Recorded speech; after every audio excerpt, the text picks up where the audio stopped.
जो कि इंटरव्यू में पूछा जाता है क्वेश्चन, वो कि बहुत ही इंपॉर्टेंट क्वेश्चन है, एंड वो है what is the difference between DAX and Excel.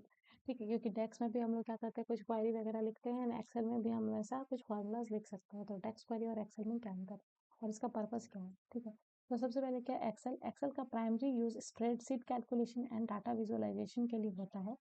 It is mostly used for small data set and personal data analysis. ठीक है, फॉर एग्जांपल की calculating total marks in a school record. ठीक है, and डेक्स क्या है, डेक्स analysis expression है। ठीक है, डेक्स एक फॉर्मूला लैंग्वेज है जो power BI, Excel, Power Pivot and SAS में भी यूज होती है। ठीक है, it design for large scale of data modelling. ठीक है, एडवांस एनालिटिक्स एंड डैशबोर्ड के लिए हम लोग इसको यूज करते हैं। एग्जाम्पल के लिए क्या होगा, जैसे कि हमको कोई टोटल बिजनेस के डैशबोर्ड कैलकुलेट करने हैं और जब डायनामिक होगा तो फिर हम क्या करेंगे, डैक्स डैश का यूज कर सकते हैं। वेयर इट इज यूज, कहाँ यूज होता है, एक्सेल कहाँ यूज होता है और डैक्स कहाँ होता है। एक्सेल क्या है, यूज होता है आपका स्टैंड लोन स्प्रेडशीट में, file based operation, row and column के लिए डिजाइन किया जाता है। DAX mostly use in Power BI, Power Pivot and analysis service for large data set and business reporting. Database style analysis करता है, interactive dashboard के लिए परफेक्ट है डैक्स। ठीक है, डाटा साइज, डाटा साइज क्या होता है, एक्सेल का डाटा साइज और टैक्स का क्या मतलब सिमिलरिटीज या डिफरेंस है। सो एक्सेल में क्या होगा, लिमिटेड कैपेसिटी होगा, ऑब्वियसली सी बात है, क्योंकि वो क्या होता है, हैंडल कर सकता है अप्रोक्सीमेटली ना 1 मिलियन रो पर सेट, एंड परफॉर्मेंस भी इसका स्लो होता है। जबकि डैक्स क्या है, खैर 1 million is very big amount, but still like DAX से भी पावरफुल, सॉरी एक्सेल से भी पावरफुल डैक्स है, और ये लार्ज स्केल ऑफ डेटा के लिए यूज होता है। एंड पावर बीआई और DAX easily millions of row handle कर सकता है इजीली, मतलब उन्हें कोई ज़्यादा दिक्कत नहीं होगा। एंड इसका build for high speed and large data set, इसका बेसिकली काम है उससे भी ज़्यादा, एक्सेल से भी अगर बहुत सारा ज़्यादा मेरे पास डेटा हो गया है सो हम यूज़ करेंगे डैक्स का। ठीक है, उसके बाद आता है सिंटेक्स एंड लैंग्वेज।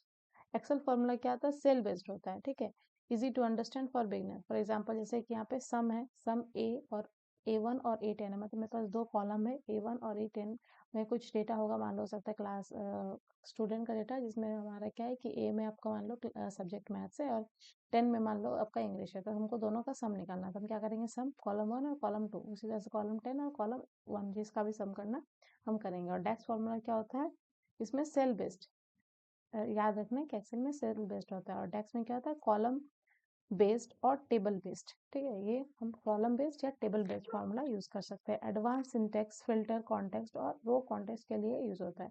मतलब कि एक्सेल में हम लोग क्या करेंगे ना, किसी भी कॉलम में हमको निकालना होगा, अगर मान लो कोई सेल में निकालना है कि इस सेल का बताओ डेटा क्या है, तो हम लोग वो एक्चुअली सेल बेस्ड हो गया। और डेक्स क्या हो गया, उसमें हम क्या कर सकते हैं, सेल बेस्ड कर सकते हैं, कॉलम बेस्ड और टेबल बेस्ड, ये काफी ज्यादा एडवांस हो जाता है। ठीक है, और डायनेमिक कैलकुलेशन, डायनेमिक कैलकुलेशन में क्या है कि स्टैटिक कैलकुलेशन के लिए बेस्ट है। ठीक है, क्योंकि एक्सेल में हम, मेरे पास अगर मान लो कि एक्सेल में भी बहुत सारा चीज़ कर सकते हैं, जैसे डैशबोर्ड क्रिएट करना, पिवट टेबल वगैरह काफ़ी सारा चीज़ें हैं। ठीक है, बट इसमें क्या है ना कि एक्सेल में आपका चेंजेस नहीं होगा, मान लो कि आप एक्सेल सीट को बार बार चेंज करोगे तो वो सारा चीज़ चेंज होगा, वैसा नहीं होता। ठीक है, वो स्टैटिक, एक आपके पास डाटा शीट है और उसके साथ वो स्टैटिक काम करता है। You need to manually update the data और रीअप्लाई फॉर्मूलाज। ठीक है, इसका मतलब क्या है कि अगर मान लो मेरे पास एक डेटा शीट है, अगर उस शीट में कुछ चेंजेस आ गया है, ठीक है, तुमको क्या करना पड़ेगा, मैनुअली उसमें चेंज करना पड़ेगा, उसके बाद फिर हमको फॉर्मूला फिर से अप्लाई करना पड़ेगा, वैसा है। लेकिन डेक्स में क्या है, तुम्हारा dynamic and interactive calculation provide करता है। ठीक है, it provide dynamic and interactive calculation. जैसे कि आप फिल्टर चेंज करते हैं तो क्या करते हैं, डेटा को ऑटोमेटिकली अपडेट करते हैं। ठीक है, ये अपडेट हो जाता है। उसके बाद आते हैं हम लोग एडवांस फीचर। एडवांस फीचर में क्या है, देखो एक्सेल का एडवांस फीचर आप जानते हो कि पाइवट टेबल होता है, pivot table for summarising data, जो कि वेरी, आई थिंक जो पावर बीआई एंड ये सारी चीजें obviously they got expire, not expire, they got experience and they got inspire from Excel only, क्योंकि एक्सेल से मिलता जुलता पावर बीआई काफी है। ठीक है, बट उसमें क्या है, अगर कोई कुछ नया चीज बना रहा है उससे इंस्पायर होकर, तो वो क्या होगा, वो उसे और बेहतर बनाएगा। ठीक है, तो वही है। Pivot table and for summarise data, basic charts and conditional formatting, इसमें कुछ बेसिक चार्ट्स होते हैं एंड कंडीशनल फॉर्मेटिंग होता है। लेकिन जहाँ पे तुम डेस्क पे चल जाओ तो एडवांस कैलकुलेशन, जैसे calculate, filter and time intelligence function, ये सारी चीज़ें होती है। ठीक है। उसके बाद पावर बीआई डैशबोर्ड में advance reporting, advance visualisation and काफ़ी डिफरेंट वैराइटीज ऑफ चार्ट वगैरह देखने को हमें मिल जाते हैं। कोलैबोरेशन, अब कोलैबोरेशन में क्या आ गया तुम्हारा, एक्सेल में लिमिटेड कोलैबोरेशन फीचर्स होता है। शेयरिंग के लिए हम लोग क्या करते हैं, क्लाउड का यूज़ करते हैं, जैसे कि वन ड्राइव या गूगल ड्राइव, ये सब यूज़ होता है। और डेस्क में क्या है कि तुम्हारा पावर बीआई में जो है वो design for collaboration with cloud sharing, इसमें भी क्लाउड शेयरिंग होता है। पावर बीआई डैशबोर्ड को शेयर करना इजी है और रियल टाइम अपडेट भी मिलते हैं। और इसमें क्या है कि रियल टाइम अपडेट, मान लो शीट में कोई चेंजेस होते जा रहा है तो मेरा जो डेटा है वो अपने आप वो चेंज होता रहेगा, ठीक है, जो क्वेरीज वगैरह एवरीथिंग वो चेंज होगा। बट एक्सेल में वो पॉसिबल नहीं है।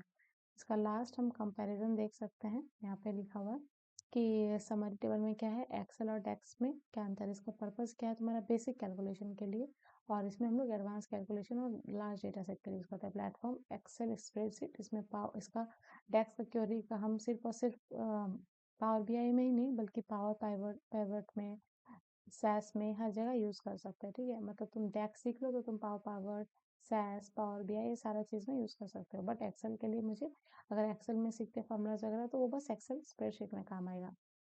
बताए थे पहले से ही कि इसका जो साइज है डेटा हैंडलिंग का वो 1 बिलियन अप टू 1 बिलियन होता है, 1 मिलियन होता है सॉरी। और इसमें क्या है, 1 million row, millions of row optimiser, इसमें बहुत सारे मिलियंस और मिलियंस भरे रहते हैं, ठीक है। कैलकुलेशन क्या हो गया, इसका स्टैटिक है ऑब्वियसली। इसमें क्या था, डायनामिक है, इसमें कोई चेंजेस होगा तो डेक्स के शीट में भी चेंज होगा। सिंटेक्स क्या है, सेल बेस्ड फार्मूला होता है, ये कॉलम या टेबल बेस्ड फार्मूला होता है। इसका कोलैबोरेशन क्या है, लिमिटेड है। और ये cloud based real time sharing है। ओके, सो आई होप आप लोगों को पता लग गया होगा कि डैक्स का और एक्सेल का यूज़ क्या है। मैं एक बार ओवरव्यू दे देती हूँ फिर से, ठीक है, कि इसका यहाँ पे summary is the best to overview, ठीक है, कि जो भी फीचर्स है एक्सेल का, जो भी फीचर्स आप इमेजिन कर सकते हो उसका जब एडवांस वर्जन में चल जाएंगे तो वो डैक्स में हो जाएगा, ठीक है। सो I hope you like my video. If you like this, then please like, comment, and you can share to your friends also. That's all. मिलते हैं नेक्स्ट वीडियो में जब हम कुछ नया चीज़ सीखेंगे डैक्स के बारे में। That's all. Thank you. Bye bye. Radhe Radhe.